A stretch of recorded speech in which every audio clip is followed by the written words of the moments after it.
Assalamualaikum warahmatullahi wabarakatuh. Halo semuanya, berjumpa lagi dengan saya Dea Akila dari kelas M252. Nah, adapun tujuan saya membuat video ini ingin menjelaskan tentang kajian bahasa Indonesia dari materi pertemuan 1 sampai pertemuan 14. Nah, simak video berikutnya. Nah, untuk materi pertama, di sini kita akan membahas tentang tatanan fonologi dan klasifikasi bunyi.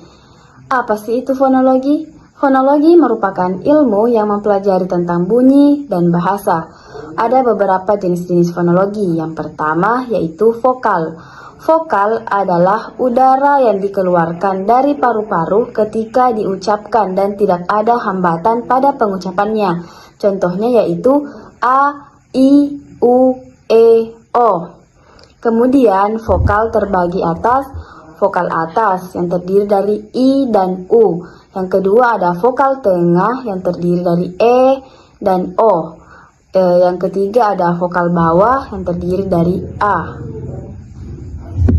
Nah, yang kedua adalah konsonan. Konsonan adalah bunyi di mana udara yang keluar dari paru-paru mendapatkan halangan atau hambatan pada saat pengucapan. Konsonan dibagi menjadi beberapa. Yang pertama adalah dental atau gigi.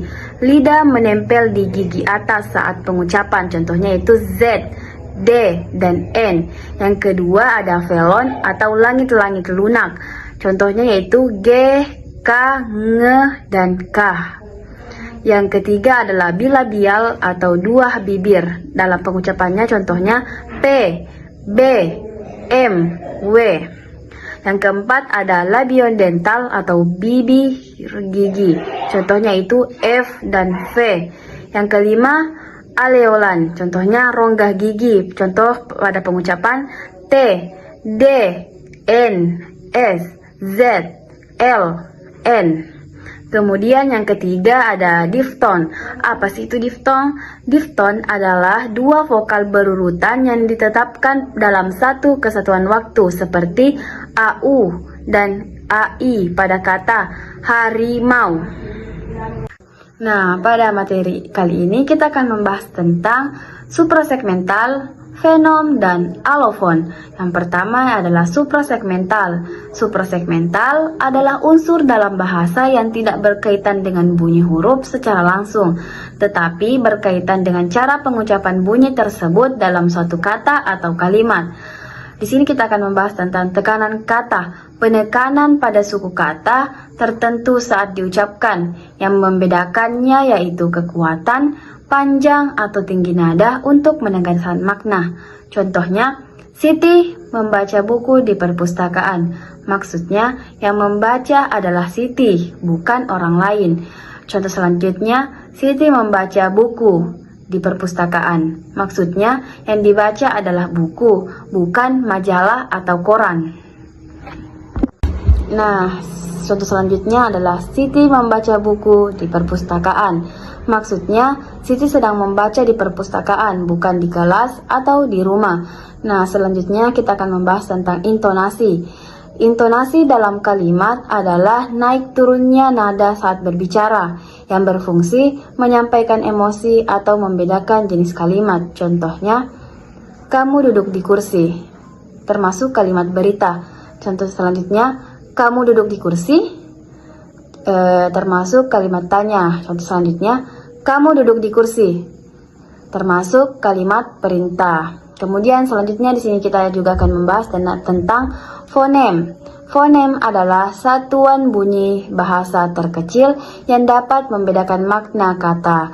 Adapun ciri-ciri fonem, yang pertama membentuk perbedaan kata, yang kedua bersifat abstrak, yang ketiga ditulis di antara garis miring. Nah, di sini juga kita akan membahas tentang alofon.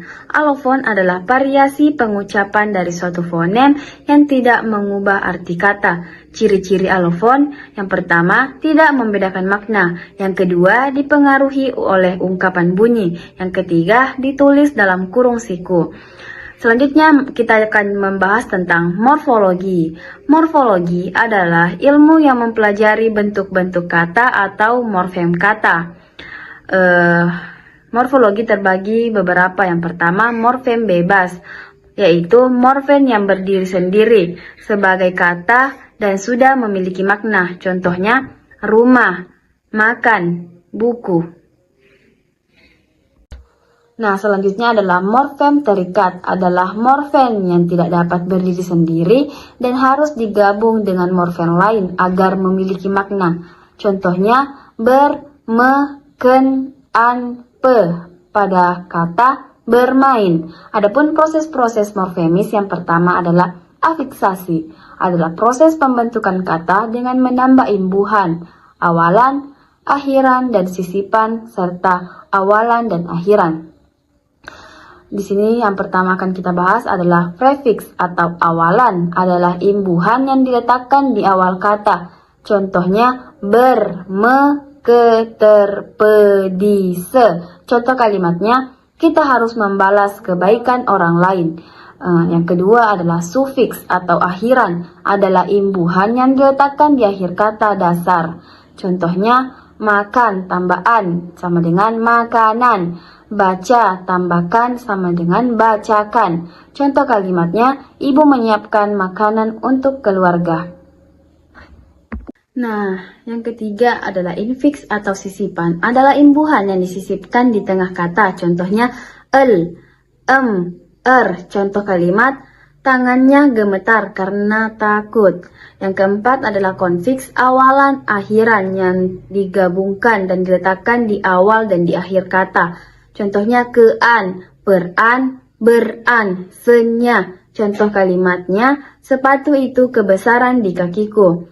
Nah, selanjutnya kita akan membahas tentang reduplikasi. Reduplikasi adalah proses pembentukan kata dengan cara mengurang bentuk dasar. Jenis-jenis reduplikasi yang pertama adalah reduplikasi penuh, yaitu pengulangan seluruh kata. Contohnya, buku-buku.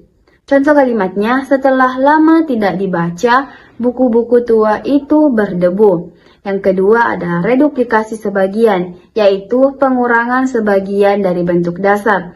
Contohnya, berjalan-jalan dan membaca-baca. Nah, adapun contoh kalimat pada reduplikasi penuh, yaitu jalan-jalan sore adalah cara terbaik untuk menutup hari yang panjang dengan senyuman. Nah, yang terakhir kita akan membahas tentang komposisi. Komposisi adalah proses penggabungan dua kata atau lebih yang menghasilkan makna baru. Contohnya yaitu rumah sakit. Contoh kalimatnya, ibu bekerja di rumah sakit setiap hari.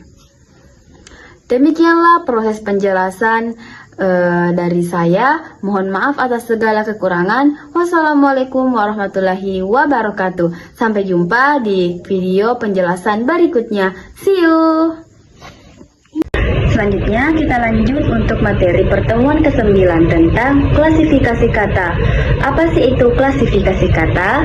Klasifikasi kata adalah pengelompokan kata yang jumlahnya tetap dan berkembang dalam bahasa.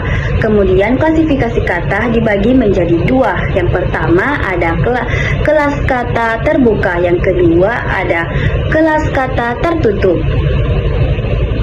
Nah, untuk penjelasan yang pertama ada kelas terbuka. Kelas terbuka adalah kelas kata yang dapat bertambah jumlahnya seiring waktu. Adapun jenis-jenisnya yang pertama adalah verba untuk menyatakan tindakan, keadaan, atau peristiwa. Contohnya memukul. Yang kedua ada nomina yang digunakan untuk menyatakan nama orang, tempat, benda, atau konsep. Contohnya rumah dan kota. Yang ketiga ada adjektiva, yaitu untuk menyatakan sifat atau keadaan. Contohnya baik dan pintar. Nah, kelas kata tertutup. Kelas kata tertutup adalah kelas kata yang jumlahnya terbatas dan tidak dapat berkembang. Adapun jenis-jenisnya yang pertama ada adverbia atau kata keterangan. Contohnya sangat, sekali. Yang kedua ada preposisi atau kata depan. Contohnya di, ke, dari. Nah, contoh yang ketiga ada konjungsi atau kata hubung. Contohnya dan, atau, tetapi. Dan contoh selanjutnya ada artikel atau kata sandang. Contohnya si, sang. Nah, ada jenis yang selanjutnya ada interjeksi atau kata seru. Contohnya adu, wah. Nah, penjelasan selanjutnya adalah pembentukan kata. Pembentukan kata secara umum dibagi menjadi dua. Yang pertama ada infleksi atau perubahan kata tanpa mengubah makna dasar. Yang kedua ada derivasi, yaitu pembentukan kata baru yang mengubah makna. Kemudian selanjutnya kita masuk ke materi ke-10 tentang proses morfemis. Proses morfemis yang pertama ada afiksasi. Afiksasi adalah proses penambahan imbuhan pada kata dasar. Kemudian afiksasi merupakan morfem terikat. Kemudian jenis-jenis afiksasi yang pertama adalah prefiks atau awalan. Contohnya membaca, ditulis. Nah, yang kedua adalah sufiks atau akhiran. Contohnya makanan. Yang ketiga ada infiks atau sisipan. Contohnya gemetar. Konfiks yaitu gabungan antara awalan dan akhiran. Contohnya berlarian. Nah, selanjutnya kita masuk pada materi pertemuan ke-11, 12, dan 13 di mana membahas tentang frasa, klausa, dan kalimat dalam bahasa Indonesia. Untuk penjelasan pertama, kita akan membahas tentang frasa. Nah, teman-teman, apakah ada yang tahu apa itu frasa? Frasa adalah gabungan dua kata atau lebih dan tidak memiliki subjek dan predikat. Contohnya anak muda itu, gunung tinggi, di rumah. Jenis-jenis frasa yang pertama ada nomina, contohnya ayah dan ibu. Yang kedua ada verba, contohnya sedang belajar. Yang ketiga ada adjektiva, contohnya itu cantik sekali. Nah, yang keempat ada adverbia, contohnya tadi pagi. Nah, penjelasan yang kedua tentang klausa. Apa sih itu klausa? Ada yang tahu apa itu klausa? Nah, klausa adalah gabungan kata yang sudah memiliki predikat. Biasanya juga terdiri dari subjek dan belum memiliki intonasi akhir. Kemudian serta berpotensi menjadi kalimat. Contohnya saya makan. Jenis-jenis klausa yang pertama adalah transitif, yaitu butuh objek. Contohnya saya membaca buku. Nah, yang kedua adalah intransitif, yaitu tidak butuh objek. Nah, yang ketiga adalah aktif dan pasif. Dan yang keempat adalah klausa citama dan klausa bawahan. Nah, untuk pembahasan yang ketiga tentang kalimat.